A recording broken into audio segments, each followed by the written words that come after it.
पूरा बोतल पूरा पूरा बोतल दे हमारे खाई मुझे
নামের মোহাম্মদ নামের মোহাম্মদ।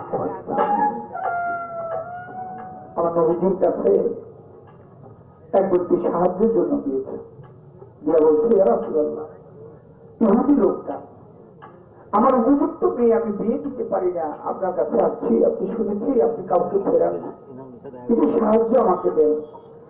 আমার নবী বলে আমি তো তোমাকে সাহায্য দিতে পারবো না। লোকটা বলে তাহলে আমি কি আপনার কাছ থেকে আপনার দুয়ার খালি ফেরত যাবো? বলে তাও না, তোমাকে একটা পথ আমি বলে দিচ্ছি, তুমি কাজ করো, তুমি ওসমান গনির বাড়িতে যাও, ওসমান গনিকে গিয়ে বলবা মোহাম্মদ রাস্তে আমাকে কিছু সাহায্য দান করেন। ইহুদি লোকটা হযরত ওসমান গনির বাড়িতে প্রবেশ করেছে, লক্ষ্য করেছে দেখে ওসমান গনি তিনি কূপের পাশে দাঁড়িয়ে হাতের মধ্যে একটা ব্যাগ নিয়ে বাদী দাসীদেরকে বলতেছে, এই দাসীরা বাসন করে একটু আস্তে আস্তে ঘষো, এটা জোরে ঘষলে ক্ষয় হয়ে গেল। যে লোকটা সাহায্যের জন্য গেছে সে একটু দূরে দাঁড়ানো, দূরে দাঁড়ায় দাঁড়ায় মনে মনে ভাবে এই লোক বাসন করে ঘষলে জোরে ক্ষয় হয়ে যাব, এই লোকের কাছে নবী আমার সাহায্যের জন্য পাঠিয়েছে, এই লোকটা আমার সাহায্য দিব, বাসন করে জোরে ঘষলে পরিষ্কার হয় বেশি, আর উনি ক্ষয় হয়ে যাব, এই লোকটা আমার সাহায্য দিবে না, আমি নবীর কাছে ফেরত যাই। নবীজির কাছে চলে যাচ্ছে, গিয়ে বলে নবী গো আমাকে তো লোকটা সাহায্য দেবে না, এই ঘটনা। নবী বলে তুমি যাও, গিয়ে চাও। আবার গিয়ে দেখে রাখালরা সরিষা নিয়ে গেছে। হযরত ওসমান গনি দুয়ারের মধ্যে একটা দুটা সরিষা থাকে ছিদ্রে পড়ে আছে, হাতের মধ্যে একটা কাঠি নিয়ে ওই একটা একটা করে সরিষা তুলে, ওখানে একটা ওখানে একটা এখানে একটা, অনেকগুলো হইলে হাতে রাখে, তারপর বস্তায় নিয়ে রাখে।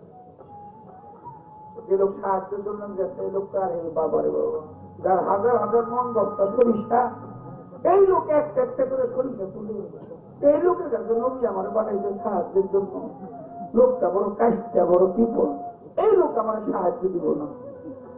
আবার আমার নবীর কাছে ফেরত গেছে, গিয়ে বলে নবী আমাকে সাহায্য দেবে না, এই ঘটনা। নবী বলে যাও, তুমি যে সাহায্য চাও আগে দেখো না। যাই হোক, হযরত ওসমান গনি গুদাম ঘরের সামনে দাঁড়ানো, আর ওই ইহুদি লোকটা হযরত ওসমান গনির কানের কাছে গিয়ে বলছে, এই যে শুনছেন? বলে কি? বলে মোহাম্মদ রাস্তায় কিছু সাহায্য চাই, সাহায্য করেন। হযরত ওসমান গনি নামটা শুনে কান্তারে বাড়াইয়া দিতে যাচ্ছে, বললো ভাই আরেকবার বলো তো। বলে মোহাম্মদ রাস্তায় কিছু সাহায্য চাই, সাহায্য করেন। হযরত ওসমান গনি আবারও বলে কি বললা ভাই, একটু বুঝে সুন্দর করে আবার শোনাও নাই আমারে। বলে মোহাম্মদ কি আসতে কিছু সাহায্য চাই, সাহায্য করেন মরে। হযরত ওসমান গনি আবার বলেছে কি বললা ভাই, আরেকবার তুমি শোনাও নাই আমারে। বলে তো ভাই কি বললা? বলে মোহাম্মদ আসতে কিছু সাহায্য চাই, সাহায্য করেন মরে।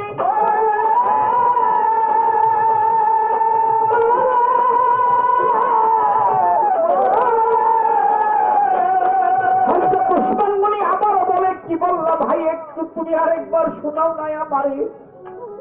বারবার বলছে, লোকটা একটু দূরে গেছে, দূরে গিয়ে মিয়া জানি আমি, আপনি দিবেন না। আমি বারবার বলি মোহাম্মদ কাছে সাহায্য চাই, আর আপনি বারবার বলেন কে কি বললো ভাই, আরেকবার বলো, আরেকবার বলো।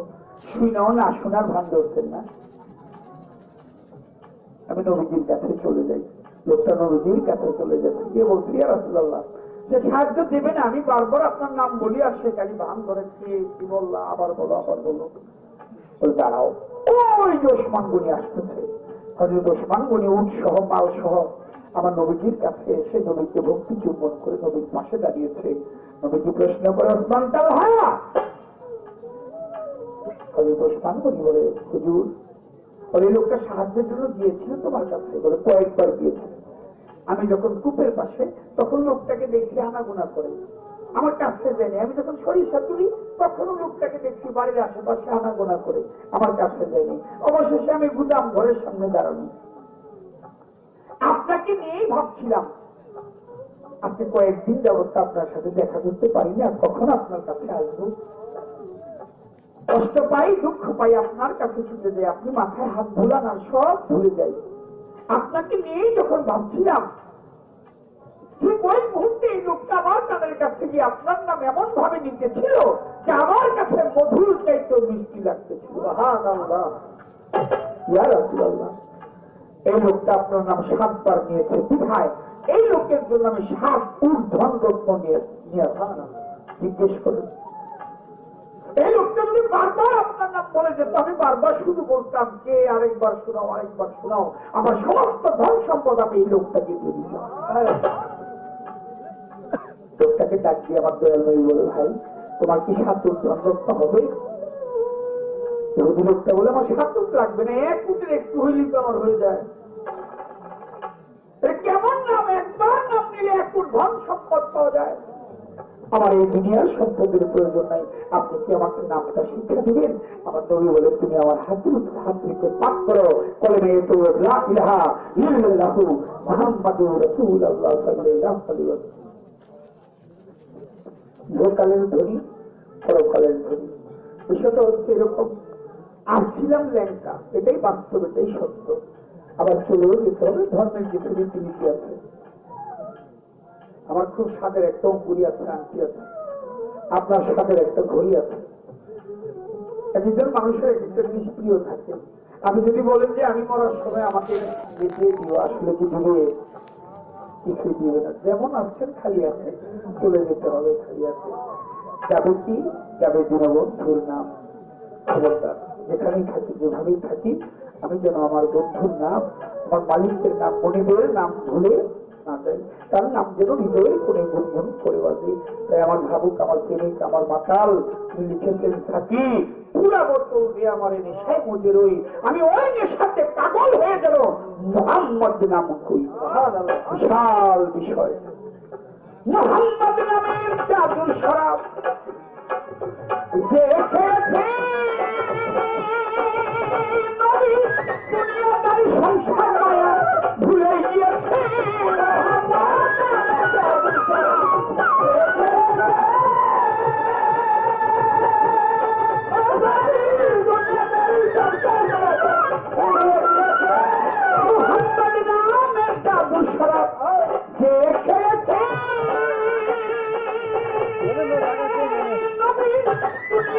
সংসার মায়া ভুলে গিয়েছে, পথে মাতাল রাজা সোজা হইলে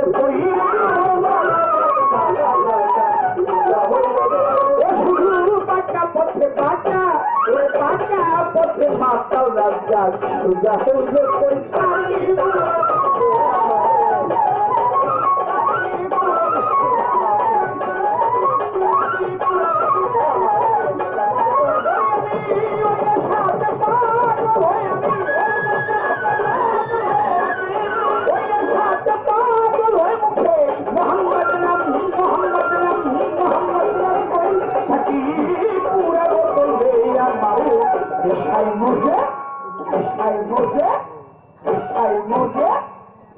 I know